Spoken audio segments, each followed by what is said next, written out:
তারপরে সেই সাহাবায়ে কেরাম রিজওয়ানুল্লাহি আলাইহিম আজমাইন তিনারা হচ্ছেন মাধ্যম। আমরা এই দ্বীনকে সরাসরি পেয়ে যাইনি, এই দ্বীন সাহাবায়ে কেরাম রিজওয়ানুল্লাহি আলাইহিম আজমাইনদের মাধ্যম দ্বারা পেয়েছি। তিনারা হচ্ছেন ওয়াস্তা।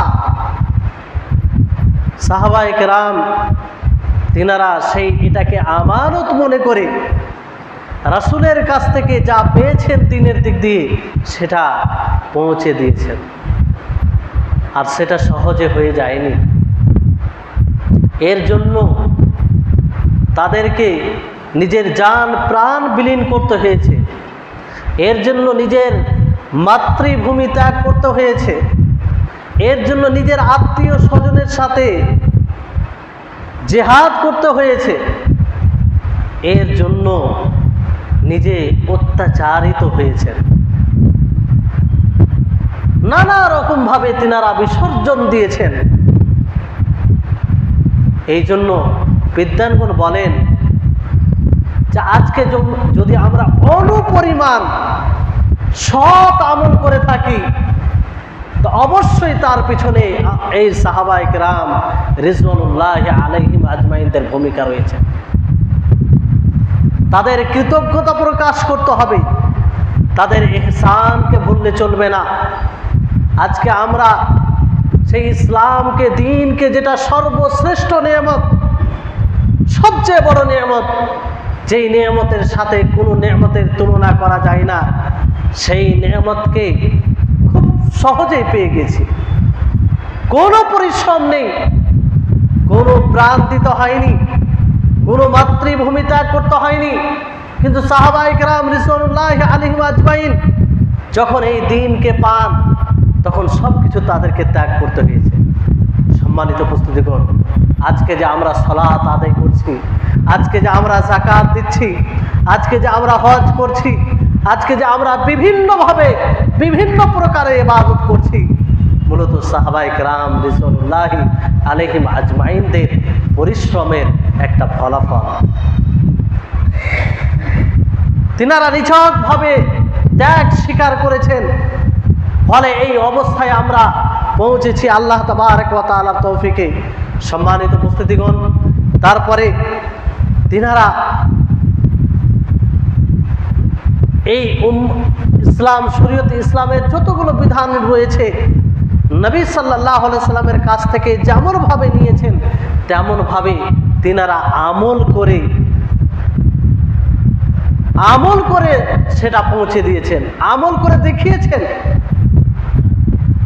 চারিত্রিক দিক দিয়ে সব দিক দিয়ে তিনারা সেই দ্বীনকে বাস্তবায়ন করেছেন। ফলে আল্লাহ তাবারক ওয়া তাআলা তাদের সম্পর্কে বলেন, ওয়াস-সাবিকুনাল আউওয়ালুনা মিনাল মুহাজিরিনা ওয়াল আনসার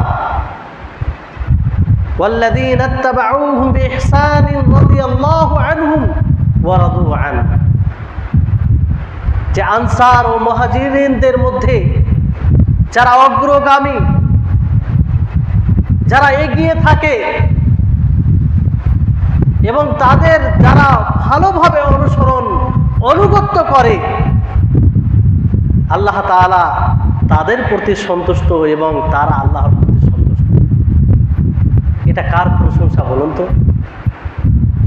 কে এই কথা বলছেন?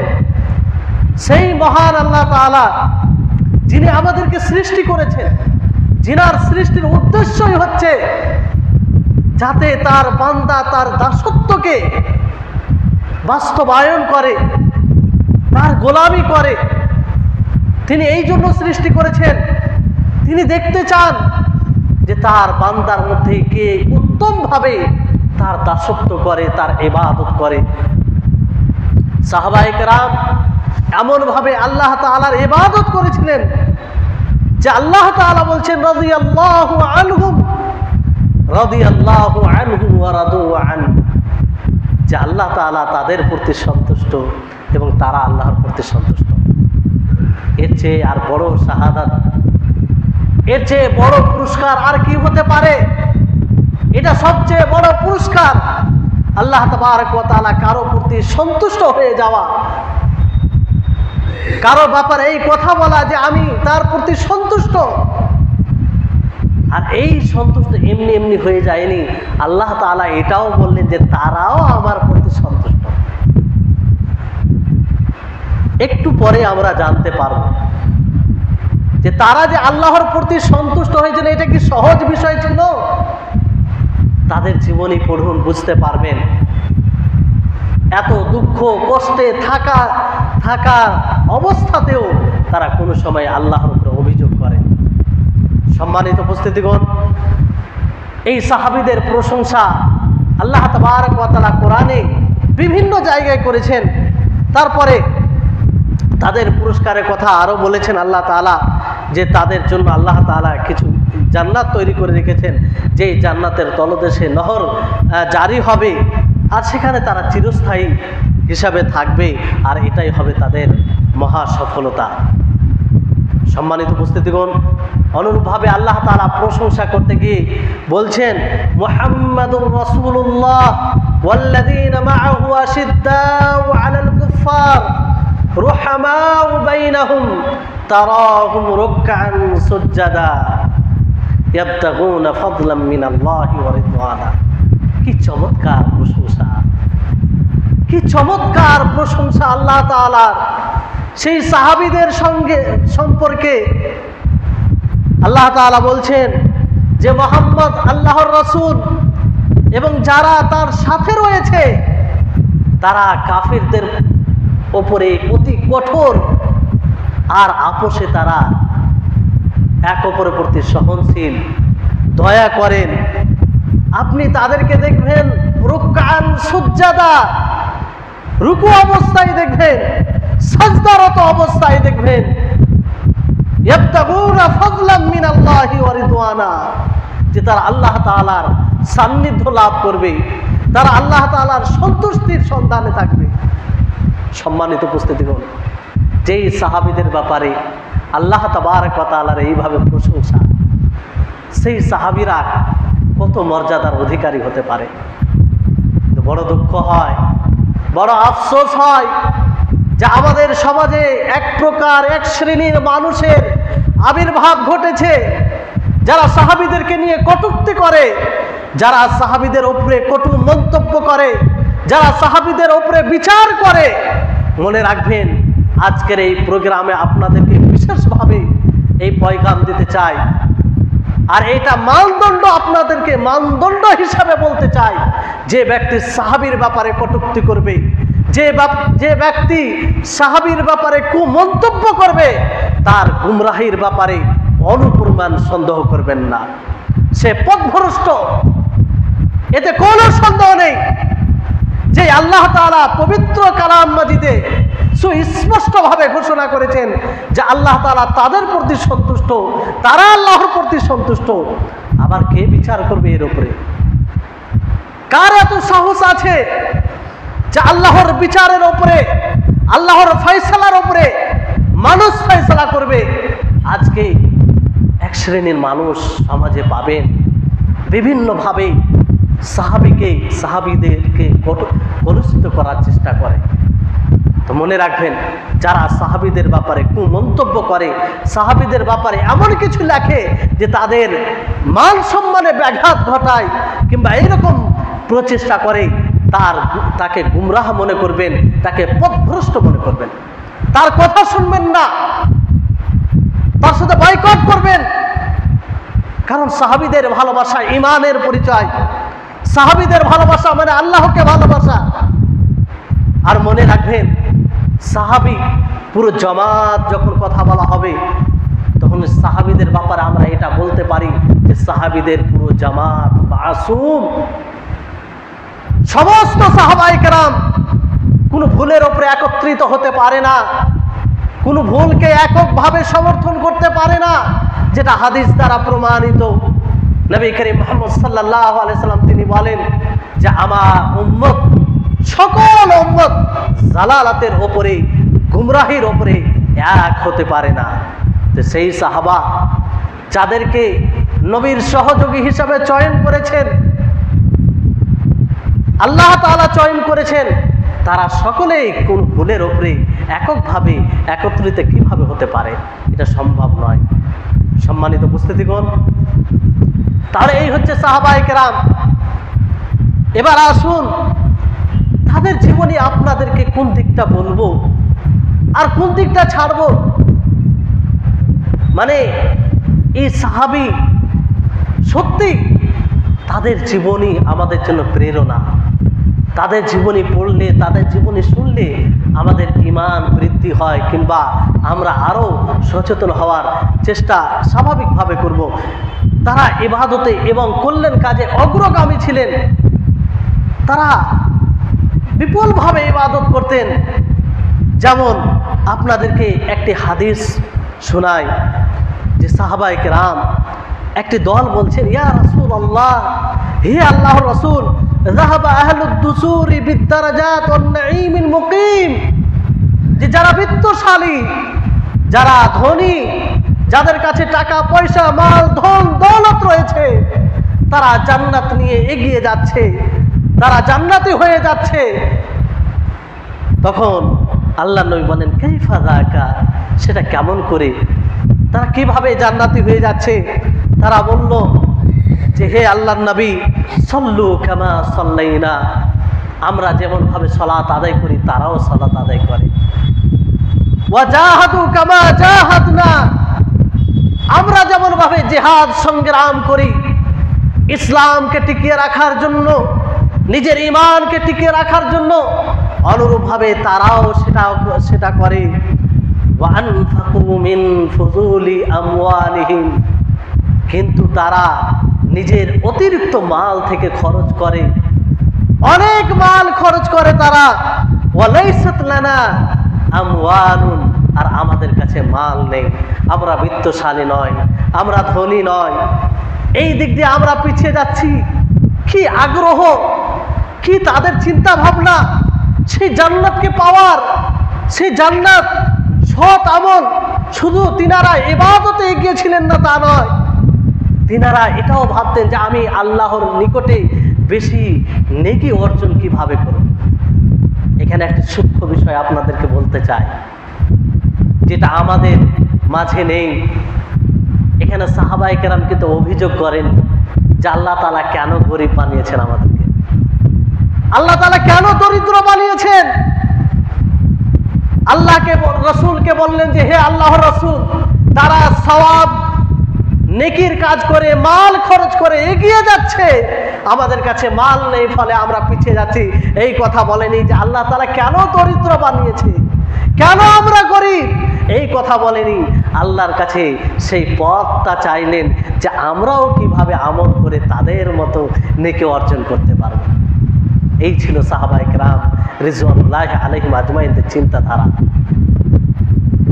কোনো অভিযোগ নেই, আল্লাহ তাআলা যা দিয়েছেন তার প্রতি সন্তুষ্ট, অনুপরিমাণ অভিযোগ নেই। অভিযোগ থাকলে অবশ্যই তারা এখানে এটা বলতো, কিন্তু তা বলেনি। নবী করিম মুহাম্মদ সাল্লাল্লাহু আলাইহি সাল্লাম বলেন, আফালা উখবিরুকুম, আমি কি তোমাদেরকে এমন কিছু বলবো না যেটা আমল করলে তোমরা তাদের মতো নেকি অর্জন করতে পারবে? তখন আল্লাহর নবী বলেন যে তোমরা প্রত্যেক সালাতের পরে, হাদিসে বিভিন্নভাবে আছে যে প্রত্যেক সালাতের পরে 10 বার তোমরা আল্লাহর পবিত্রতা ঘোষণা করবে, সুবহানাল্লাহ বলবে, আর 10 বার আলহামদুলিল্লাহ বলবে, আর 10 বার আল্লাহু আকবার বলবে। তাহলে তোমরা কি হবে? তাদের মতো নেকি অর্জন। সম্মানিত উপস্থিতি, তাহলে এই হাদিস তারা কি বোঝাচ্ছে? তারা নেকির প্রতি আগ্রহী, প্রতিযোগী। তারা সবসময় চাইতো আমি যেন বেশি নেকি অর্জন করি। সম্মানিত উপস্থিতিগণ, অনুরূপভাবে মহিলাদের জন্য অনেক শিক্ষণীয় বিষয় রয়েছে। নবী করিম মুহাম্মদ সাল্লাল্লাহু আলাইহি সাল্লাম ঈদের খুতবা দেওয়ার পরে, ঈদের খুতবায় যখন মহিলাদেরকে বিশেষভাবে ওয়াজ করেন, তখন সকলেই নিজের গলার হার এবং যা স্বর্ণ গয়না পড়েছিল তারা দিতে, মানে দেওয়ার জন্য তারা ধাবিত হয়েছিল। এটা কিসের? তারা কল্যাণমুখী ছিলেন, তারা প্রতিযোগী, এক অপরকে দেখে তারা এগিয়ে আসতেন। এই ছিল তাদের জীবনে। তারা এটা ভাবেনি যে এটা অনেক দামি, এটা অনেক মূল্যবান জিনিস। আমরা অনেক সময় দান করতে গিয়ে, দিনের পথে খরচ করতে গিয়ে ভাবি যে না, এত দামি জিনিস কি করে খরচ করব। কিন্তু দেখুন সে সাহাবিয়াদের জীবনী, খুলে দেওয়া গয়না খুলে দেওয়া এটা সহজ বিষয় নয়, কারণ এটা তাদের কাছে খুব মূল্যবান জিনিস। সম্মানিত উপস্থিতিগণ, অনুরূপভাবে আপনাদেরকে আরেকটি বিষয় বলি যে তারা প্রতিযোগী কেমন, এক অপরের প্রতি প্রতিযোগী হতো। আবু বকর রাদিয়াল্লাহু তাআলা আনহুর তিনি কিভাবে এগিয়ে থাকতেন এবং আমল কিভাবে করতেন, ইবাদত তিনি কিভাবে করতেন, সেই বিষয়টি এই হাদিস দ্বারা ফুটে ওঠে। যে নবী করিম মুহাম্মদ সাল্লাল্লাহু আলাইহি সাল্লাম একবার তিনি আদেশ দেন যে তোমরা সাদাকা জমা করো, মাল জমা করো। তো ওমর রাদিয়াল্লাহু তাআলা আনহু তিনি বললেন, ওই সময় আমার কাছে কিছু মাল ছিল, ধন ছিল। তিনি মনে করলেন যে আজকে আমি সবচেয়ে বেশি দান করব, সবচেয়ে বেশি দান করব। ফলে তিনি তার বাড়িতে যতগুলো মাল ছিল তার অর্ধেক মাল তিনি নবী সাল্লাল্লাহু আলাইহি সাল্লামের নিকটে নিয়ে চলে এলেন। আর তিনি ভাবলেন যে আজকে আমি সবার চেয়ে বেশি দান করব, আমি প্রথম হব। অনুরূপভাবে আবু বকর রাদিয়াল্লাহু তাআলা আনহু তিনার কাছে মাল কম ছিল, কিন্তু যা ছিল সবকিছু তিনি নিয়ে এলেন, সবকিছু নিয়ে এলেন। রাসূল সাল্লাল্লাহু আলাইহি সাল্লাম তিনি জিজ্ঞাসা করেন যে হে ওমর, মা আবকাইতা লি আহলিক, তুমি তোমার পরিবারের জন্য কি ছেড়ে এসেছো? তিনি বললেন যে তিনি বললেন মিসলাহু, যত মাল ছিল আমার কাছে তার অর্ধেকটা আমি ছেড়ে এসেছি আর অর্ধেকটা আপনার নিকটে নিয়ে এসেছি। আবু বকর রাদিয়াল্লাহু তাআলা আনহু তাকে জিজ্ঞাসা করলেন, হে আবু বকর, মা আবকাইতা লি আহলিক, তুমি তোমার পরিবারের জন্য কি ছেড়ে এসেছো? তিনি বললেন যে আবকাইতু লাহু আল্লাহ ওয়া রাসূলাহু, হে আল্লাহর রাসূল, আমি আমার পরিবারের জন্য আল্লাহ এবং তার রাসূলকে ছেড়ে এসেছি। আমার কাছে যা ছিল সব কিছু নিয়ে চলে এসেছি। সেদিন ওমর ফারুক রাদিয়াল্লাহু তাআলা আনহু তিনি বলেছিলেন যে আমি তোমার থেকে কখনো এগিয়ে যেতে পারবো না। এই ছিল প্রতিযোগিতা তাদের মধ্যে। এইভাবে তারা সৎ আমলে এগিয়ে থাকতেন। সম্মানিত উপস্থিতিগণ, একদিন নবী করিম মুহাম্মদ সাল্লাল্লাহু আলাইহি সাল্লাম তিনি বলেন যে আচ্ছা, তোমাদের মধ্যে আজকে কে সায়েম অবস্থায়, সিয়ামরত অবস্থায় রয়েছে? মান আসবাহা মিনকুম সাইমান, আজকে কে রোজাদার রয়েছে? তখন আবু বকর বললেন আমি রোজাদার রয়েছি। আবার আল্লাহ নবী জিজ্ঞাসা করেন যে ফামানিত্তাবা মিনকুম আল ইয়াউম জানাজা, যে আজকে তোমাদের মধ্যে কে জানাজা পিছনে গিয়েছে, জানাজার সালাত আদায় করেছে? আবু বকর তিনি বললেন আমি করেছি। আবার আল্লাহ নবী জিজ্ঞাসা করেন ফামান আতআমা মিনকুম আল ইয়াউম মিসকিনান, যে আজকে কে মিসকিনকে খাবার খাইয়েছে? আবু বকর রাদিয়াল্লাহু তাআলা আনহু তিনি বললেন যে আমি খাইয়েছি। আবার আল্লাহ নবী মুহাম্মদ সাল্লাল্লাহু আলাইহি সাল্লাম তিনি বলেন যে ফামান আদা মিনকুম আল ইয়াউম মারিজান, যে আজকে অসুস্থ ব্যক্তির ইআদত কে করেছে? তখন আবার আবু বকর বললেন যে আমি করেছি। কিভাবে ইবাদত করতেন? তখন রাসূল সাল্লাল্লাহু আলাইহি সাল্লাম তিনি বলেন মাজতানা ফিমরিইন ইল্লা দাখালাল জান্নাহ, যে যার মধ্যে এই সমস্ত আমল একত্রিত হবে সে জান্নাতে প্রবেশ করবে। সম্মানিত উপস্থিতিগণ, এই হাদিসগুলো উপস্থাপন করার উদ্দেশ্য হচ্ছে যে আমরাও এইভাবে আমলে এগিয়ে থাকি, আমরাও এরকম আমল করার চেষ্টা করি। সাহাবায়ে কেরাম রিজওয়ানুল্লাহি আলাইহিম আজমাইনদের ঈমানকে মানদণ্ড হিসাবে আল্লাহ তাআলা পেশ করেছেন। এই জন্য বলেছেন আল্লাহ তাআলা, যদি তোমরা ঈমান নিয়ে আসতে চাও তাহলে সাহাবীদের মতো ঈমান নিয়ে এসো। শুধু সাহাবীদের মৌখিক ভালোবাসা এটা যথেষ্ট নয়, সাহাবীদের মতো আপনার ব্যবহার হতে হবে, সাহাবীদের মতো আপনার ঈমান ওই অনুযায়ী ঈমান তৈরি করার চেষ্টা করতে হবে, সাহাবীদের মতো ত্যাগ স্বীকার করার চিন্তা ভাবনা নিয়ে আসতে হবে। তাহলে এই সাহাবীদের প্রতি প্রকৃত ভালোবাসা হবে। সম্মানিত উপস্থিতিগণ, অনুরূপভাবে আব্দুল্লাহ ইবনে আমর বিন আস রাদিয়াল্লাহু তাআলা আনহু তিনার পরিশ্রম দেখুন, যে তিনি বলছেন রাসূল সাল্লাল্লাহু আলাইহি সাল্লামের নিকটে এই কথাটি পৌঁছায় যে আমি বলেছি যে আমি দিনে সিয়াম সাধনা করব, রোজা রাখবো এবং রাত্রে কিয়াম করব, রাত্রে কিয়াম করব।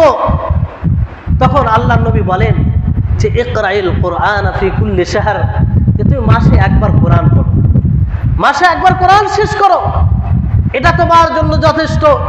তখন তিনি বলেন যে হে আল্লাহর নবী, আমি এর চেয়ে বেশি শক্তি রাখি, এর চেয়ে বেশি আমি ইচ্ছা পোষণ করছি, আরো বেশি আমল করার চেষ্টা করছি। তখন আল্লাহর নবী বলেন যে তুমি তাহলে 10 দিনে একবার কোরআন পড়ো। তখন আবার তিনি বললেন যে না, আমি এর চেয়ে বেশি শক্তি রাখি। নবী সাল্লাল্লাহু আলাইহি সাল্লাম বলেন তাহলে 3 দিনে একবার শেষ করো। তখন তারপরে আল্লাহ নবী বলেন যে তুমি এর চেয়ে বেশি শক্তি সাধ্য রাখবে না, ফলে তুমি রোজা রাখো, ইফতার করো এবং ঘুমাবে আর কিয়ামও করবে, আর প্রতি মাসে 3টি করে সিয়াম সাধনা করবে, 3টি করে সিয়াম সাধনা করবে। কারণ একটি নেকি 10টি নেকি সমতুল্য। তাহলে প্রতি মাসে যদি 3টি সিয়াম সাধনা করা হয় তাহলে 1 মাসের সমতুল্য সিয়াম হবে। এইভাবে পুরো বছর সিয়াম সাধনা করা হবে আর পুরো জীবনই সিয়াম সাধনা করা হবে। তখন সে বলল যে আরো আমি বেশি করার ইচ্ছা করছি। নবী সাল্লাল্লাহু আলাইহি সাল্লাম তাকে বললেন যে তুমি তাহলে 1 দিন রোজা রাখো আর 2 দিন ইফতার করো। তারপরে আবার তিনি বলেন যে এর চেয়ে আমি বেশি শক্তি রাখি। তখন আল্লাহ নবী বলেন যে 1 দিন রোজা রাখো আর 1 দিন ইফতার করো। আর এটাই হচ্ছে সর্বোত্তম পদ্ধতি, কারণ দাউদ আলাইহিস সালাম এইভাবে রোজা রাখতেন। সম্মানিত উপস্থিতিগণ, তাহলে দেখুন এই হাদিসগুলো থেকে আমাদেরকে এটা শিক্ষা নিতে হবে যে তিনারা আমলে কতটা এগিয়ে ছিলেন। ওয়াস-সাবিকুনাল আউয়ালুনা মিনাল মুহাজিরিন ওয়াল আনসার, এমনি আল্লাহ তাআলা বলেন, এমনি আল্লাহ তাআলা তাদের প্রতি সন্তুষ্ট হননি। সম্মানিত উপস্থিতিগণ, অনুরূপভাবে বেলাল রাদিয়াল্লাহু তাআলা আনহু তিনার আমলকে দেখুন। আমরা হাদিসগুলি শুনি, আশা করি সকলেই শুনেছেন এই হাদিসগুলো, কিন্তু আমরা আমল করার প্রতি উদ্বুদ্ধ হই না। বেলাল রাদিয়াল্লাহু তাআলা আনহু তিনাকে একবার নবী সাল্লাল্লাহু আলাইহি সাল্লাম বলেন, ইয়া বেলাল খাব্বিরনি বিআরজা আমালিন আমিলতাহু মানফাআতান ফিল ইসলাম, যে হে বেলাল তুমি আমাকে সেই আমল সম্পর্কে বলো যে আমলটি তুমি করো যেটি খুব উপকারী আমল, কারণ আমি জান্নাতে তোমার জুতোর আওয়াজ শুনতে পেয়েছি। বেলাল রাদিয়াল্লাহু তাআলা আনহু বলেন যে আমি সেরকম আমল করি না, তবে আমি সবসময় পাক অবস্থায় থাকার চেষ্টা করি। যখনই উযু ভঙ্গ হয়ে যায় আমি উযু করি, উযু করার পরে 2 রাকাত সালাত আদায় করি। দেখুন এই আমলটি আল্লাহ তাআলার নিকটে পছন্দনীয়, আর এটা তিনি সবসময় করতেন। এইভাবে তিনারা আমল করতেন। তারপরে এইভাবে আরো অনেক রয়েছে। তারপরে আসুন যে তাদের জীবনের মধ্যে একটা বড় জিনিস যেটা দেখা যায়, তাদের জীবনের অনেক দিক রয়েছে, সব দিক আপনাদের সামনে তুলে ধরা সম্ভব নয়। তার মধ্যে অন্যতম একটি হচ্ছে যে নিজের উপরে অন্য কাউকে প্রাধান্য দেওয়া। এই গুণটা তখনই আমাদের মধ্যে আসে যখন আমার আপনার দিল পরিষ্কার হবে, আমার আপনার দিল হিংসা মুক্ত হবে, বিদ্বেষ মুক্ত হবে, আমার আপনার দিল কলবে সালিম পরিষ্কার পরিচ্ছন্ন দিন হবে। তখনই এই গুণ থাকা সম্ভব হবে। সম্মানিত উপস্থিতিগণ, সাহাবায়ে কেরাম রিজওয়ানুল্লাহি আলাইহিম আজমাইনদের মধ্যে এই গুণটি একদম সকলের মধ্যে এই গুণটি ছিল। তারা এই গুণে গুণান্বিত ছিল। তারা সব সময় নিজের উপরে অন্য কাউকে প্রাধান্য দিয়েছেন। এই ব্যাপারে এমন নজির আছে যে মানুষ অবাক হবে। ইতিহাসের পাতায় এই রকম নজির আপনি কোথাও দেখতে পাবেন না, যেভাবে তারা নিজের উপরে অন্য কাউকে প্রাধান্য দিয়েছেন। আনসার সাহাবীগণ মুহাজির সাহাবীদেরকে এমনভাবে প্রাধান্য দিয়েছেন যার নজির আপনি পাবেন না। তারা কিভাবে প্রাধান্য দিয়েছেন সম্মানিত উপস্থিতিগণ। ফলে আল্লাহ তাবারক ওয়া তাআলা বলেন তাদের সম্পর্কে বিশেষভাবে, যুবাইতিরুনা আলা আনফুসিহিম ওয়ালাউ কানা বিহিম খাসাসা, যে তারা অসুবিধায় থাকলেও নিজের উপরে অন্য কাউকে প্রাধান্য দেয়, অন্য কাউকে তারা সামলে রাখে, নিজে অসুবিধাটা থাকলেও তার তোয়াক্কা তারা করে না। সম্মানিত উপস্থিতিগণ, আর এই জন্য আল্লাহ তাআলা তাদেরকে কার্পণ্য থেকে বাঁচিয়ে, কৃপণতা থেকে বাঁচিয়ে রেখেছিলেন, ফলে তারা সফলকামী ছিল। তো এটা হচ্ছে সবচেয়ে বড় উদাহরণ, একটা সবচেয়ে বড় উদাহরণ। এর দৃষ্টান্ত অনেকগুলো রয়েছে। যেমন নবী করিম মুহাম্মদ সাল্লাল্লাহু আলাইহি সাল্লাম একবার আনসারী সাহাবীদেরকে ডেকে বলেন যে তাদেরকে বাহরাইনে জমি কিছু মাল মানে বরাদ্দ করে আনসারীদের জন্য। তো আনসারী সাহাবীগণ বলেন যে হে আল্লাহর রাসূল, যতক্ষণ পর্যন্ত আপনি মুহাজির সাহাবীদের জন্য তাদের জন্য মাল বরাদ্দ না করবেন ততক্ষণ পর্যন্ত আমরা এটা নিব। কিভাবে প্রাধান্য দিয়েছেন। তারপরে সবচেয়ে বেশি ওই ঘটনা যে সাদ বিন রবি, আব্দুর রহমান বিন আওফ, তাদের মাঝে যে ভ্রাতৃত্ব যখন স্থাপন করা হয়, মুআখাত, ভাইয়ের সম্পর্ক তৈরি করে দেওয়া হয়, তখন সাদ বিন রবি তিনি বলেছিলেন যে হে আব্দুর রহমান, ইন্নী আকসারুল আনসারি আমওয়ালান, যে আমি আনসারী সাহাবীদের মধ্যে সবচেয়ে বেশি ধনী, আমার কাছে অনেক মাল আছে, অনেক ধন আছে। ফাকসিম মালি নিসফাইনি, তুমি আমার মালকে, আমার ধন সম্পত্তিকে 2 ভাগে বিভক্ত করে দাও। তারপরে তিনি কি বলেন, ওয়ালি ইমরাআতান, আমার 2 স্ত্রী রয়েছে, ফানজুর আজাবাহুমা, তুমি দেখো সেই 2 স্ত্রীর মধ্যে কোনটি বেশি সুন্দর, কোনটা তোমার পছন্দ হয়, কোন স্ত্রী সেটাকে তুমি পছন্দ করো এবং তার নাম নাও, আমি তাকে তালাক দিয়ে দেব। তালাক দেওয়ার পরে যখন তার ইদ্যত পূরণ হয়ে যাবে তুমি তাকে বিবাহ করে নিবে। তখন আব্দুর রহমান বিন আওফ তিনি বলেছিলেন, বারাকাল্লাহু ফি আহলিকা ওয়া মালিকা, যে হে সাদ বিন রবি, আল্লাহ তাআলা তোমার মালে, তোমার পরিবারে বারাকা দান করুন। কি ভালোবাসা, কি নিজের উপরে অন্যদেরকে প্রাধান্য দেওয়া, এর চেয়ে বড় নজির আর কি হতে পারে?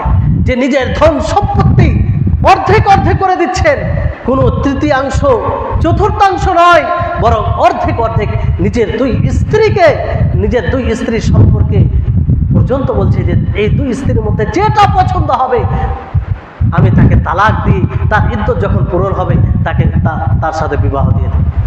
সম্মানিত উপস্থিতি, এই ছিল তাদের জীবন। এরকম অনেক নজির রয়েছে। তারপরে এক সাহাবী, আনসারী সাহাবী, ও এক সাহাবিয়ার যে নিজের ওপরে, নিজের সন্তানের ওপরে অন্য কাউকে প্রাধান্য দেওয়া, এর একটা নজির আপনারা শুনেছেন। তারপরে স্মরণ করিয়ে দিচ্ছি যে নবী করিম মুহাম্মদ সাল্লাল্লাহু আলাইহি সাল্লাম, হাদিস লম্বা রয়েছে, একটা মেহমান দেন, তিনি সেই মেহমান নিয়ে যান, তার স্ত্রীকে বলেন যে আমার কাছে রাসূলের মেহমান রয়েছে, অতিথি রয়েছে।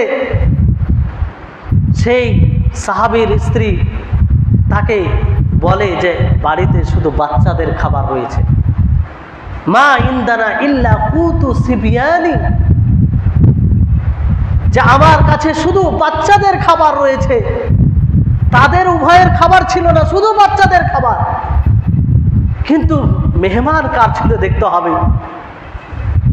তখন সেই নেক স্ত্রী, সেই সৎ নেক মহিলা, সেরকম তার ঈমান ছিল, সে সাহাবী বললেন যে আচ্ছা তুমি খাবারটা আমাদের সামনে নিয়ে আসবে আর বাচ্চাদেরকে মানে ঘুমিয়ে দেবে, তারা যেন ঘুমিয়ে যায়, আর প্রদীপটা যে নিয়ে আসবে সেই প্রদীপটা নিভিয়ে দিবে।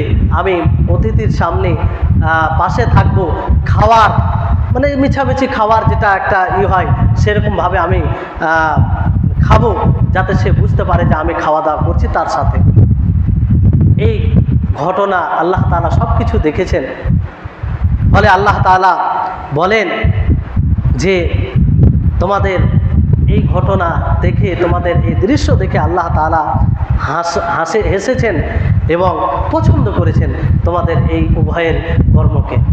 তাহলে কিভাবে দেখেন নিজের সন্তানের ওপরে, আমরা আমাদের বাড়িতে কেউ মেহমান এলে কি করি, যদি কোনোভাবে আমাদের মতোই খাবার থাকে, মানে বেশি না থাকে, কোনো মতেই কোনো মেহমানকে গ্রহণ করি না। ওই গুণটা নেই আমাদের মধ্যে, সম্মানিত উপস্থিতিগণ, কিন্তু সাহাবীদের মধ্যে এই গুণটি ছিল। তারপরে আয়েশা রাদিয়াল্লাহু তাআলা আনহা, তিনি কত বড় প্রাধান্য দিয়েছিলেন অন্যদের ওপরে, যে যখন ওমর রাদিয়াল্লাহু তাআলা আনহু তিনি মৃত্যুর কাছাকাছি হলেন, তো তিনি আব্দুল্লাহ ইবনে ওমর আব্দুল্লাহকে বললেন যে তুমি উম্মুল মুমিনিন আয়েশা রাদিয়াল্লাহু তাআলা আনহার কাছে যাও এবং তাকে বলো যে আমি আমার দুইজন সাথী মুহাম্মদ সাল্লাল্লাহু আলাইহি সাল্লাম ও আবু বকর রাদিয়াল্লাহু তাআলা আনহু, তাদের পাশে আমিও দাফন হতে চাই। যখন আব্দুল্লাহ ইবনে ওমর এই কথা আয়েশা রাদিয়াল্লাহু তাআলা আনহাকে বলেন, আয়েশা রাদিয়াল্লাহু তাআলা আনহা তিনি বলছেন যে আমি নিজের জন্য এটা ভেবে রেখেছিলাম, আমার ইচ্ছা ছিল যে আমি তাদের পাশে থাকব, কিন্তু যখন ওমর রাদিয়াল্লাহু তাআলা আনহু চেয়েছিলেন, আমি নিজের উপরে তাকে প্রাধান্য দিলাম, সেই আমিরুল মুমিনিন ওমর রাদিয়াল্লাহু তাআলা আনহুকে প্রাধান্য দিলাম। এটা কত বড়, এক অপরকে প্রাধান্য দিলে এটা হতে পারে, কারণ এটা তো একদম সর্বশেষ ইচ্ছা। সম্মানিত উপস্থিতিগণ, এইভাবে অনেক সময় দেখবেন যে আমরা সৎ কাজের দিনের দিকে দাওয়াত দিতে গেলে বিভিন্ন মানুষের মুখ থেকে বিভিন্ন রকমের কথা শোনা যায়। অনেক সময় এই অজুহাত দেয়, দেখেন যারা নামাজ পড়বে কারা, যাদের কোনো অসুবিধা নেই, দারিদ্রতা নেই, কোনো অসুবিধাই নেই, তারা এইগুলো করবে। কিন্তু সাহাবায়ে কেরামদের জীবনী দেখুন, তাদের ঈমানে কোনো দারিদ্রতা প্রাচীর হয়ে দাঁড়ায়নি, তাদের ঈমানে কোনো আত্মীয় স্বজন প্রাচীর হয়ে দাঁড়ায়নি, তাদের ঈমানে তাদের যে মাতৃভূমি তার ভালোবাসা প্রাচীর হয়ে দাঁড়ায়নি।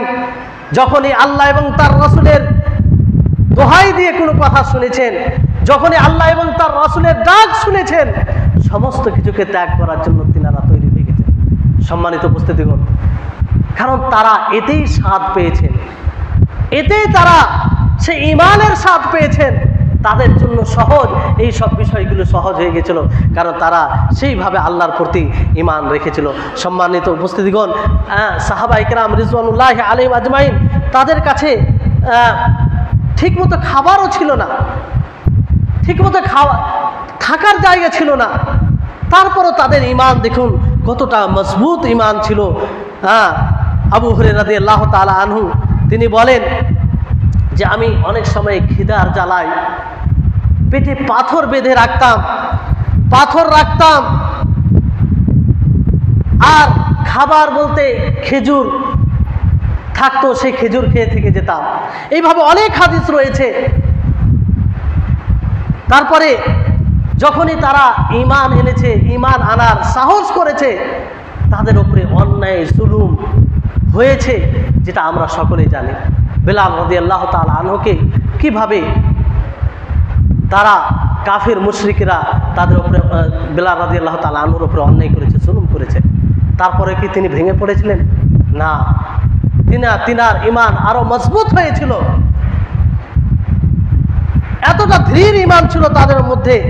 সম্মানিত উপস্থিতিগণ, অনুরূপভাবে তারা এতটা মানে মানের দিক দিয়ে এতটা দুর্বল ছিল যে তাদের কাছে এতটা কাপড় পর্যন্ত ছিল না, যে কাপড়ে তারা নিজের শরীরকে আবৃত্তি করে রাখবে, নিজের শরীরকে ঢাকবে। এরকম উদাহরণ অনেক আছে। যেমন হামজা রাদিয়াল্লাহু তাআলা আনহু যখন শহীদ হন, তাকে যখন দাফন করা হয়, কিংবা তার উপরে যখন একটা চাদর দেওয়া হয়, তখন যদি মাথা ঢাকা হয় তো তার পা খুলে যেত, তার পা দেখা যেত। আর তার পা যখন ঢাকা হতো তখন তেনার মাথা দেখা যেত। তো এখান থেকে চিন্তা করুন যে তাদের এই দিক দিয়ে কি অবস্থা ছিল। তারপরে কি তাদের ঈমানে কোনো দুর্বলতা ছিল? দারিদ্রতা এটা ঈমান দুর্বল হওয়ার কোনোদিন কারণ হতে পারে না। যদি আমরা দৃঢ়ভাবে আল্লাহর উপরে তাওয়াক্কুল রাখি, ভরসা রাখি, আমাদের ঈমান মজবুত হয়, তাহলে এই দারিদ্রতা আমাদের মাঝে প্রাচীর হয়ে দাঁড়াবে না। সম্মানিত উপস্থিতিগণ, তারপরে সাহাবীদের ব্যাপারে শেষে যে কথাগুলোর দিকে ইঙ্গিত করব যে সাহাবীদের ব্যাপারে আমাদের কি ধারণা হওয়া উচিত। সাহাবীদেরকে ভালোবাসতে হবে, তাদের ব্যাপারে কোনো মন্তব্য শোনা যাবে না। এক কথায় অনেকে দেখবেন এই যে মুহররম মাস আসছে, মুহররম মাস শুরু হতেই কিছু মানুষের কথা এরকম তাদের মুখ থেকে বের হয় যে আমির মুআবিয়া রাদিয়াল্লাহু তাআলা আনহু উমুক তুমুক, আরও বিভিন্ন সাহাবীকে তারা কলুষিত করার চেষ্টা করে। কিন্তু মনে রাখবেন, যেই বা যারাই যেই যুক্তি দোক না কেন, অবশ্যই সে সিরাতে মুস্তাকিম থেকে সরে আছে, সে সরল পথে নেই। আপনি সাধারণ মানুষ হিসেবে এতটুকু মনে রাখবেন, যেই মহান আল্লাহ তাআলা সকলকেই ভালোভাবে জানেন, যেই মহান আল্লাহ তাআলা সকলের হৃদয়ের অবস্থা জানেন, যেই মহান আল্লাহ তাআলা জান্নাত জাহান্নামের ফয়সালা করবেন, যেই মহান আল্লাহ তাআলা তার দাসত্বের জন্য মাখলুককে সৃষ্টি করেছেন, সেই মহান আল্লাহ তাআলা তাদের প্রতি যদি সন্তুষ্ট থাকেন, তো আমি আপনি কে তাদের ব্যাপারে কুমন্তব্য করার? আমি আপনি কে তাদের উপরে ফয়সালা করার? আমি আপনি কে তাদের বিবাদিত বিষয়কে তুলে মানুষের মধ্যে ঘৃণা ঢুকিয়ে দেওয়ার? সম্মানিত উপস্থিতিগণ, এটা শয়তানি প্ররোচনা ছাড়া কিছু নয়। এই জন্য যারা সাহাবীর দুশমন, তারা আমাদের দুশমন, যারা সাহাবীদের প্রতি বিদ্বেষ রাখে, তারা মূলত আল্লাহর প্রতি বিদ্বেষ রাখে, তারা মূলত নবীর প্রতি বিদ্বেষ রাখে, তারা ইসলামকে ঘৃণা করে। কিন্তু বড় দুঃখ হয়, আমরা ইসলাম থেকে এতটা অজ্ঞ, এতটা পিছিয়ে রয়েছি যে সাহাবীদেরকে যারা গালি দেয়, সাহাবীদের প্রতি যারা বিদ্বেষ রাখে, সাহাবীদের ব্যাপারে যারা কুমন্তব্য করে, তাদেরকে আমরা বন্ধু হিসাবে গ্রহণ করেছি। তারা যে ইসলামের শত্রু সেটা আমরা এখনো চিহ্নিত করতে পারিনি। তাদেরকে আমরা কাছের মানুষ মনে করেছি, আর তাদেরকে আমরা আমাদের লিডার বানিয়ে দিয়েছি। সম্মানিত উপস্থিতিগণ, বিশেষ করে এই ক্ষেত্রে যেহেতু তারা সাহাবীকে সরাসরি কটাক্ষ করে, যে শিয়া এক শ্রেণীর মানুষ রয়েছে, শিয়া, তারা এই সাহাবীদেরকে গালি দেয়। তারা শুধু গালি দেয় না, বরং কালিমায়ে শাহাদাত যখন পাঠ করে, সেই কালিমায়ে শাহাদাত পাঠ করার সাথে সাথে তারা বলে যে ওয়া আল আনু আলা আবি বকর ওয়া উমর ওয়া উসমান, নাউজুবিল্লাহ। এটার অর্থ হচ্ছে যে আমি অভিশাপ করছি আবু বকর রাদিয়াল্লাহু তাআলা আনহুর, ওমর, উসমান রাদিয়াল্লাহু তাআলা আনহুমের উপরে লানত করছি, অভিশাপ করছি। তারা আমাদের বন্ধু হতে পারে? তারা ইসলামকে প্রকৃত ইসলামের অনুসরণকারী হতে পারে? কখনো না, কখনো না। সম্মানিত উপস্থিতিগণ, এই জন্য এদেরকে চিহ্নিত করতে হবে। আর মনে রাখবেন, আমরা শত্রু শুধু মনে করি শয়তান আমাদের শত্রু, যে শত্রু থেকে আল্লাহ তাবারক ওয়া তাআলা বারবার সতর্ক করেছেন, বারবার সতর্ক করেছেন যে শয়তান তোমাদের প্রকাশ্য শত্রু, তাকে বন্ধু হিসাবে গ্রহণ করিও না। যখনই তোমরা বন্ধু হিসাবে গ্রহণ করবে, তোমরা প্রতারিত হবে, ধোঁকা খাবে, সর্বশ্রেষ্ঠ নিয়ামত থেকে বঞ্চিত হবে। যেমন ভাবে সে সবচেয়ে বড় নিয়ামত থেকে বঞ্চিত হয়েছে, লাঞ্ছিত, অপমানিত হয়েছে, ফলে তোমরা যদি তাকে বন্ধু হিসাবে গ্রহণ করো, তো তোমরাও এইরকম ভাবে লাঞ্ছিত, অপমানিত হবে। আল্লাহ তাবারক ওয়া তাআলা এতবার যে সতর্ক করেছেন, এর উদ্দেশ্য কি? এর উদ্দেশ্য কি? মানবরূপী কিছু শয়তান আছে, তাদের থেকে সাবধান থাকতে হবে, সতর্ক হতে হবে। যারা প্রকাশ্যভাবে সাহাবীদেরকে গালি দেয়, আয়েশা রাদিয়াল্লাহু তাআলা আনহার ব্যাপারে কুমন্তব্য করে, সাহাবীদেরকে কাফের বলে, যেই সাহাবী ছাড়া আমরা এই দ্বীনকে পেতাম না, যেই সাহাবীরা নিজের জানকে জান মনে করেনি, যেই সাহাবীরা আল্লাহ তাবারক ওয়া তাআলা ও তার রাসূলের প্রতিটি হুকমে যখনই ডাক এসেছে সেই ডাকে সাড়া দিয়েছে, সেই সাহাবীদের ব্যাপারে বলে যে তারা কাফের, আর তাদেরকে আমরা বন্ধু হিসাবে গ্রহণ করছি। শিয়া, এক প্রকার শিয়া, আর এই শিয়াদের গড় হলো ইরান, প্রকাশ্যভাবে বলছে এই কারণে যে আমাদেরকে সতর্ক হতে হবে, জানতে হবে। আমরা যদি শত্রুকে শত্রুই মনে না করি তাহলে এমন ধোঁকায় পড়ে যাব যেটা সবচেয়ে আমাদের ক্ষতির কারণ হবে। আর হচ্ছেও ওয়ালা বারা বলতে আমাদের সমাজে কিছু নেই। কার সাথে সম্পর্ক রাখতে হবে, কার সাথে সম্পর্ক ছিন্ন করতে হবে, এই সম্পর্কে আমাদের জ্ঞান নেই। অথচ এটা ইসলামের মৌলিক বিষয়। এর উপরে ইসলাম ভিত্তি করে, নির্ভর করে। কার উপরে আমরা ওয়ালা বন্ধুত্ব রাখতে পারি এবং কার সাথে বারা সম্পর্ক বিচ্ছিন্ন করতে পারি, এর উপরে আমাদের ইসলাম ডিপেন্ড করে। সম্মানিত উপস্থিতিগণ, এটার খেয়াল রাখতে হবে আমাদের। আল্লাহ তাবারক ওয়া তাআলা সাহাবীদের মাঝে যেগুলো কিছু ঘটনা ঘটেছে, বিবাদিত বিষয়, তারাও মানুষ ছিল। সাহাবীদের মধ্যে যখন আমরা ব্যক্তিগতভাবে যখন কথা বলবো তো কোনো এক সাহাবীর দ্বারা ভুল হতে পারে, কিন্তু যখন সাহাবীর জামাত বলবো তখন পুরো জামাত সম্পর্কে যদি কোনো মানুষ এই আকীদা রাখে যে তাদের সবার দ্বারা ভুল হয়েছে, তাহলে তার ঈমান প্রশ্নচিহ্ন রয়েছে। যদি এটা নিশ্চিতভাবে এই ধারণা রাখে তাহলে তার ঈমান বিলুপ্ত হতে পারে, ঈমান চলে যেতে পারে। কারণ আল্লাহ তাবারক ওয়া তাআলা স্পষ্ট করেছেন। আর হকের মানদণ্ড হিসাবে আপনাকে সাহাবীদের যে জীবন পদ্ধতি সেটাকে হকের মানদণ্ড হিসাবে গ্রহণ করতে হবে। এই জন্য আল্লাহ তাআলা বলেন যে তোমরা ঈমান আনলে তাদের মতো ঈমান নিয়ে এসো, সাহাবীদের মতো ঈমান নিয়ে এসো। নবী সাল্লাল্লাহু আলাইহি সাল্লাম বিশেষভাবে বলেন যে লা তাসুব্বু আসহাবি, যে তোমরা আমার সাহাবীদেরকে গালি দিও না, তাদের ব্যাপারে কটু মন্তব্য করো না। কারণ তারা যেভাবে এই দ্বীন ইসলামের প্রচার প্রসার করেছে সেটা তোমাদের দ্বারা সম্ভব নয়। সম্মানিত উপস্থিতিগণ, ফলে আমাদের এই বিষয়টি খেয়াল রাখতে হবে।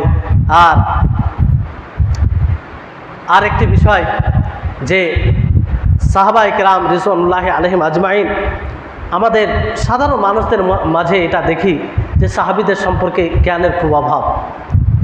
এটা আমাদের এক প্রকার নাশুকরি, কারো ইহসানকে ভুলে যাওয়া। যেই সাহাবায়ে কেরাম রিজওয়ানুল্লাহি আলাইহিম আজমাইন আমাদের উপরে এত বড় ইহসান করেছেন যে আমরা খুব সহজেই সেই ইসলামকে পেয়েছি। তারা কুরবানি দিয়েছে, তারা নিজের আত্মীয় স্বজনকে হারিয়েছে, তারা নিজের মাতৃভূমি ত্যাগ করেছে, কিন্তু আমাদেরকে কিছুই করতে হয়নি। তাদের পরিশ্রমের কারণে আজকে আমরা সেই সাহাবীদের সম্পর্কে জানি না, সেই সাহাবীদের সম্পর্কে জ্ঞান রাখি না। এটা কিন্তু বড় একটা ইহসান ফারামুশের লক্ষণ, অর্থাৎ তাদের ইহসানকে ভুলে যাওয়ার একটা দিক। উচিত হবে আমাদের সকলের যে তাদের জীবনীকে পড়ি, তারা কিভাবে নবী সাল্লাল্লাহু আলাইহি সাল্লামের অনুসরণ করেছে, সদা সর্বদা কোনো সময় তারা আপোষ করেনি। নবী সাল্লাল্লাহু আলাইহি সাল্লাম যখন একাই ছিলেন সেই অবস্থাতেও সেই সাহাবায়ে কেরাম তাদের সাথ দিয়েছিলেন। এই বিষয়ে আমরা জানতে পারি। যেমন সাহাবীদের ব্যাপারে বাংলা ভাষায় অনেক বই চলে এসেছে, সে বইগুলো পড়তে পারি। বিশেষভাবে খোলাফায়ে রাশিদিন আবু বকর রাদিয়াল্লাহু তাআলা আনহু, ওমর রাদিয়াল্লাহু তাআলা আনহু, ওসমান রাদিয়াল্লাহু তাআলা আনহু, আলী রাদিয়াল্লাহু তাআলা আনহু, ইনাদের জীবনী আমরা পড়তে পারি। বাকি আরও যে সাহাবা রয়েছেন তাদের জীবনী সম্পর্কে আমরা জানতে পারি, যাতে আমাদের সামনে যখনই সাহাবীর ব্যাপারে কুমন্তব্য করা হবে, সাহাবীদেরকে কলুষিত করা হবে, তখনই যেন আমরা নিজ জ্ঞানে তার উত্তর দিতে পারি, তার প্রতিরোধ করতে পারি। এটা জরুরি, এটা ঈমানের দাবি, তাদেরকে ভালোবাসার এটা দাবি। আর মনে রাখবেন, আমরা কোনোভাবে যে কোনো প্ররোচনায় যখনই আমরা সাহাবীদেরকে ঘৃণা করতে লাগবো, তখনই কিন্তু আমাদের ঈমান চলে যাবে, ঈমান থাকবে না। এই জন্য এই বিষয়টিকে সহজ মনে করিয়েন না, এটা খুব গুরুত্বপূর্ণ বিষয়। আর সাহাবীদের ব্যাপারে সঠিক ধারণা রাখতে হবে, তাদেরকে ভালোবাসা ঈমান, এটা ঈমানের অংশ। ভালোবাসতেই হবে যদি আপনি মুমিন হন, এতে কোনো আপোষ নেই। আর সাধারণ মানুষ হিসাবে আবারও আমি বলি যে আপনার সাধারণ মানুষ হিসাবে তাদের বিবাদিত বিষয়ে পড়ার দরকার নেই। এটা কেন পড়বেন আপনি? এটাকে আল্লাহ নবী বলেছেন কোনো জায়গায় ইঙ্গিত করেছেন যে সাহাবায়ে কেরামদের মাঝে যেগুলো বিবাদিত বিষয় রয়েছে সেগুলো তোমরা পর্যালোচনা করবে, এতে তোমাদের ঈমান বৃদ্ধি পাবে? যেমন আলী রাদিয়াল্লাহু তাআলা আনহু, ওসমান রাদিয়াল্লাহু তাআলা আনহু, এনাদের মাঝে কিছু হয়েছিল, ভুল বোঝাবুঝি হয়েছিল। তো এগুলোকে নিয়ে আপনি পর্যালোচনা করবেন। আর এই ব্যাপারে এই ঘটনাকে সামনে রেখে কিছু মানুষ, এক বড় সংখ্যা এক প্রকার মানুষ আছে যে চেষ্টা করেছে তারা মানুষের ঈমানকে নষ্ট করা, সাহাবীদেরকে কলুষিত করা। ফলে আপনি মুক্ত থাকবেন তখনই যে এগুলো বিষয়ের প্রতি আপনি গুরুত্বই দিবেন না। এক কথায় যে আল্লাহ তাবারক ওয়া তাআলা তাদের প্রশংসা করেছেন, আল্লাহ তাআলা তাদের প্রতি সন্তুষ্ট হয়েছেন, তা আমার স্রষ্টা আমার আল্লাহ যদি তাদের প্রতি সন্তুষ্ট হয় তা আমি তার বান্দা হিসেবে তাদের প্রতি সন্তুষ্ট হব না? সিম্পল কথা, এর উপরে কোনো কথার দিকে গুরুত্ব দিবেন না। আর যেই ব্যক্তি তাদের বিরুদ্ধে কথা বলবে, এর বিরুদ্ধে যাবে, তাকে তার প্রতিরোধ করবেন, তার কথা কখনো তাকে আশ্রয় দিবেন না। যাই হোক, এখান থেকে আমি আমার কথাকে ইতি করছি।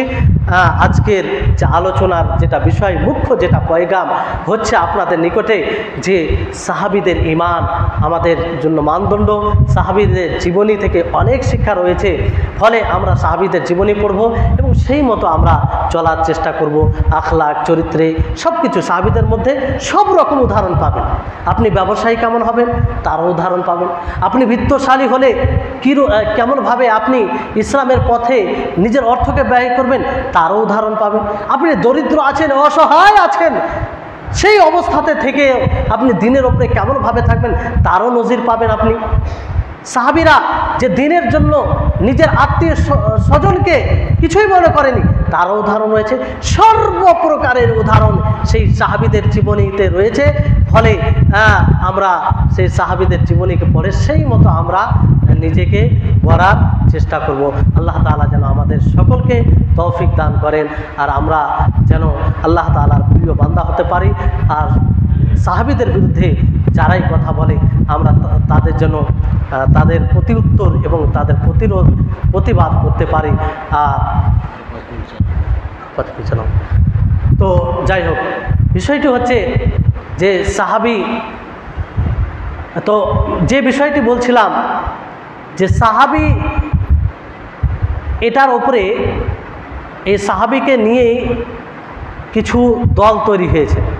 সাহাবায়ে কেরাম রিজওয়ানুল্লাহি আলাইহিম আজমাইন যখন আলী রাদিয়াল্লাহু তাআলা আনহু এবং ওসমান রাদিয়াল্লাহু তাআলা আনহু তাদের মধ্যে ভুল বোঝাবুঝি হলো, সেই সময় কিছু দল, একটা হচ্ছে শিয়ানে আলী, মানে আলী রাদিয়াল্লাহু তাআলা আনহুর সমর্থনকারী, আর এক প্রকার হচ্ছে খাওয়ারিজ, যারা সমস্ত সাহাবীদেরকে কয়েকটা সাহাবী ছাড়া তারাও কাফের মনে করে। তো এই পথভ্রষ্ট দলের আবির্ভাব নবী করিম সাহাবীদের জীবনী তখন থেকে শুরু হয়েছে। তো এই ধরনের লোক থেকে আমাদের সাবধান থাকতে হবে, বিশেষভাবে শিয়াদের। সেই শিয়াদের ব্যাপারে আপনাদেরকে একটু বলি যে শিয়ারা আজ পর্যন্ত যদি আমরা পূর্বের ইতিহাস দেখি, তো যতটা তারা এই ইসলামের ক্ষতি করেছে ততটা ক্ষতি ইহুদিরাও করেনি। রাফিজি যারা রয়েছে তারা সবচেয়ে বড় ইসলামের ক্ষতি করেছে। তারা লক্ষ লক্ষ মুসলিমকে হত্যা করেছে, মানুষের ঈমানকে দুর্বল করেছে, মানুষকে ঈমান থেকে বঞ্চিত করেছে, যেটা সবচেয়ে বড় ক্ষতির বিষয়। যেই শিয়ারা নবীর ব্যাপারে সঠিক ধারণা রাখে না, যেই শিয়ারা, তাদের মধ্যে অনেকেই রয়েছে যে আলী রাদিয়াল্লাহু তাআলা আনহুকে মাবুদ মনে করে, আলী রাদিয়াল্লাহু তাআলা আনহুকে ইবাদতের উপযুক্ত মনে করে। নাউজুবিল্লাহ। অনেক শিয়াদের ধারণা আছে, অনেক শিয়া প্রেমী লোক আছে যাদের লক্ষ্য স্থির হলো যে কাবাতে হামলা করে, আক্রমণ করে, সেই কাবাকে নিজের নিয়ন্ত্রণে করে আয়েশা রাদিয়াল্লাহু তাআলা আনহার লাশকে বের করে তারা রজম করবে। নাউজুবিল্লাহ। এইরকম তারা ধারণা, শুধু ধারণা নয়, তাদের মৌলিক আকীদা। আর তারা এই লক্ষ্য স্থিরে এগিয়ে যাচ্ছে, তাদের প্রচেষ্টা অব্যাহত রয়েছে। তো সেই শিয়াদের আমরা সমর্থন করি। প্রশ্নটা এটাই ছিল যে এখন বর্তমান পরিস্থিতি ইরান আর ইসরায়েল যুদ্ধ চলছে, তো অনেকে মানে ইরান নিয়ে মাতামাতি করে, তো এই পরিস্থিতিতে আমাদের আহলে সুন্নাত ওয়াল জামাতের কী প্রস্তুতি থাকা উচিত? দেখেন, বিষয়টি হচ্ছে যে বর্তমান সময়ে আমরা ইরান ও ইসরায়েল এর মাঝে আমরা দেখছি, খবর নিউজে পাচ্ছি যে যুদ্ধ চলছে, যেটা সকলেই অবগত। কেউ আমাদের কল্যাণকামী নয়, মনে রাখবেন। শত্রু আমাদের উভয় পক্ষ, একজন ভিতরের শত্রু, একজন বাইরের শত্রু। কারণ আপনি ইতিহাস যদি দেখেন তো কোটি কোটি মুসলিমকে তারা হত্যা করেছে। রাফিজি শিয়া যারা, তারা শিরক তৌহিদের মধ্যে পার্থক্য করেন। আর ইহুদি তো তাদের সম্পর্ক আছে, আল্লাহ তাআলা ঘোষণা করেছেন তারা ইসলামের শত্রু, তারা আল্লাহর শত্রু, তারা রসুলের শত্রু। ফলে আমরা চাইবো, আল্লাহ তাআলার কাছে কামনা করব যে তাদের মধ্যে, তাদের যুদ্ধে বারাকা দান করুক আল্লাহ তাআলা, উভয়ের ধ্বংস হোক, এবং তাদের ধ্বংসে যাতে আহলুস সুন্নাহ ওয়াল জামাত শান্তির শ্বাস নিতে পারে। কারণ আপনি ইতিহাস পড়লে এটা বুঝতে পারবেন। হয়তো কথা শুনে অনেকটাই আপনাদেরকে খারাপ লাগতে পারে, থেতো লাগতে পারে। মানে মিডিয়ার কারণে, মিডিয়া এমনভাবে ইরানকে উপস্থাপন করেছে যে মনে হচ্ছে ইসলামের জন্য কিংবা মুসলিমদের একদম কল্যাণকামী, কিন্তু তা নয়, সম্পূর্ণ বিপরীত। তো একটা ঘরের শত্রু, একটা বাইরের শত্রু। তা আমরা কারো পক্ষপাতিত্ব, আমরা চাইবো যে তাদের মাঝে যুদ্ধ বাড়ুক, ক্ষতি, যেহেতু একটা প্রকাশ্য শত্রু, তার যদি ক্ষতি হয় আরও আমরা খুশি। আর ভিতরে শত্রু মানে তার ক্ষতি হলো আমরা একটু শান্তির শ্বাস নিতে পারবো, কিংবা যারা আশেপাশে, তাদের আশেপাশে আছে তারাও শান্তি পাবে, এটাই আশা করি। তো যাই হোক, এই হচ্ছে বিষয়। যদি আরও আপনাদের কোনো এই বিষয়ে জানার থাকে তো পার্সোনাল জিজ্ঞাসা করতে পারেন। কারণ এতে কোনো মানে এরকম বিষয় নয় যে এটা হয়তো এই বাড়াবাড়ি কথা হচ্ছে কিংবা এরকম কথা বলা উচিত ছিল না। আপনাকে যদি 5 মিনিট বোঝানো হয় তো আপনি বলবেন যে না, যে আমাদের ঘরের শত্রু এত ক্ষতি করেছে, তার কল্যাণকামী কী হতে পারে। আমাদের কাছে অনেক ভাই এসেছে, বেশিরভাগ মানুষ তাদের মানে প্রেমে পুরা আছে এই মিডিয়ার কারণে, দাজ্জাল মিডিয়ার কারণে। যখনই তার সামনে বাস্তবতা তুলে ধরা হয়েছে এবং সেই সাহাবীদের যুগ থেকে তাদের ইতিহাস তুলে ধরা হয়েছে, তখন সে মাথায় হাত দেয় আর বলে যে সত্যিই তো এটা, এই সম্পর্কে তো জানা নেই। আর মানুষ জানার চেষ্টাও করেন, বিশেষ করে যারা শিয়াদের বাস্তবতা জানে, তাদের কাছে বসলে বুঝতে পারবে। কারণ এগুলো মিডিয়ার মাধ্যমে আপনি খবর পাবেন না। আর এই সব কথাগুলো যেগুলো বললাম, কিছু শিয়াদের মৌলিক আকীদা ধারণা, এগুলো হাওয়াই কথা নয়, আপনাকে রেফারেন্স সহ দেওয়া যাবে। তাদের যে মূল বই রয়েছে সেখান থেকে বলা যাবে। আর বাস্তব প্রমাণ হচ্ছে যে ইরানে আপনি ইহুদিদের ইবাদতখানা অনেক দেখতে পাবেন, কিন্তু ওই জায়গায় যারা তাওহীদের কথা বলে, আল্লাহর একত্ববাদের কথা বলে, তাদের আপনি মসজিদ দেখতে পাবেন। এর চেয়ে আর বড় প্রমাণ আর কি নেবেন? যদি আপনার সন্দেহ হয় তো যাচাই করুন, দেখুন, সঠিক খবর পেয়ে যাবেন। এগুলো কোনো বাড়াবাড়ি কথা নয়, বাস্তবটা পেয়ে যাবেন। যাই হোক, আল্লাহ তাআলা যেন আমাদের সকলকে বুঝার তৌফিক দান করেন এবং আমরা যেন চিহ্নিত করতে পারি। কারণ এটা না থাকার কারণে আমাদের ইমানে প্রশ্ন চিহ্ন চলে আসছে যে আমরা আল্লাহর শত্রুকে, রাসূলের শত্রুকে বন্ধু হিসাবে গ্রহণ করে নিচ্ছি, আর আল্লাহ এবং তার রাসূলের বন্ধুকে আমরা শত্রু হিসাবে গ্রহণ করছি। ফলে এতে আমাদের মানে ইমানে প্রশ্ন চিহ্ন চলে আসছে। আল্লাহ যেন আমাদেরকে সঠিকভাবে চিহ্নিত করার তৌফিক দান করেন, আর আমরা যেন সিরাতে মুস্তাকিমের উপরে, সরল পথের উপরে অবিচল থাকতে পারি। যে কোনো অবস্থায়, যে কোনো মুহূর্তে থাকি না কেন, সবসময় যেন আমরা দ্বীনের উপরে অনড় থাকতে পারি। আল্লাহ তাআলা যেন আমাদের সকলকে তৌফিক দান করেন। ওয়া আখির দাওয়ানা আলহামদুলিল্লাহি রাব্বিল আলামিন। আসসালামু আলাইকুম ওয়া রাহমাতুল্লাহি ওয়া বারাকাতুহু।